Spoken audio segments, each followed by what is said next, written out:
When elected, Terence later promises to work hard for the residents of Santa Monica. Vote now for later. Hi, you're tuned in to Meet the Candidates, and I'm Sandy Jacobson. Joining us today is Terence Later. Thank you for joining us, Terence. Well, thank you very much, Sandy. My pleasure being here. Let's talk about development. If elected, how would you decide which development agreements to support?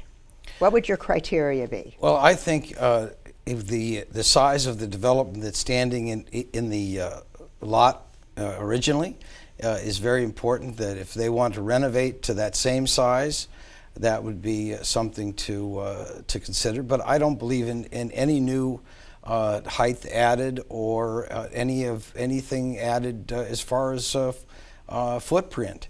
I think that it's very important that our city start looking at green spaces. Our city is the largest landowner in the city, and they should use the majority of that land to open up for public green space. Let's talk about transportation, as so many people in Santa Monica do.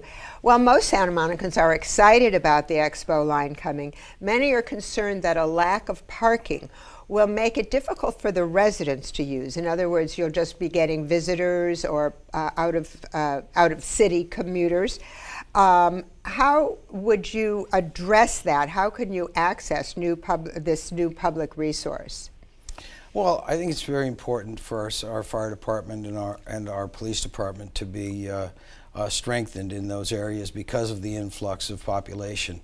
When you're talking about parking and the construction in the streets, I don't think a lot of the people that are working are going to be putting all their tools onto the metro and bringing them into town.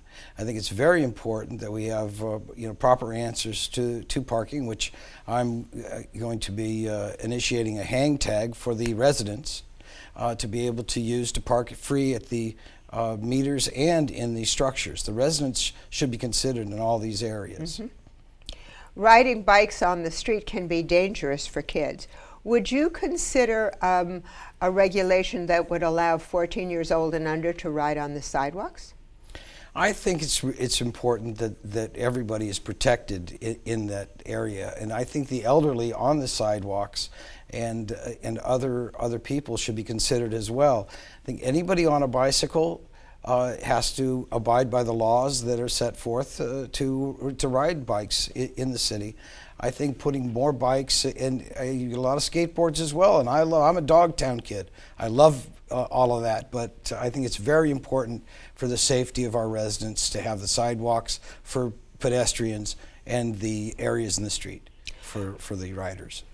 Okay, there's a lot of controversy about the airport, and in fact, on the November ballot will be two initiatives, D and LC, related just to the airport. Do you oppose or support either one?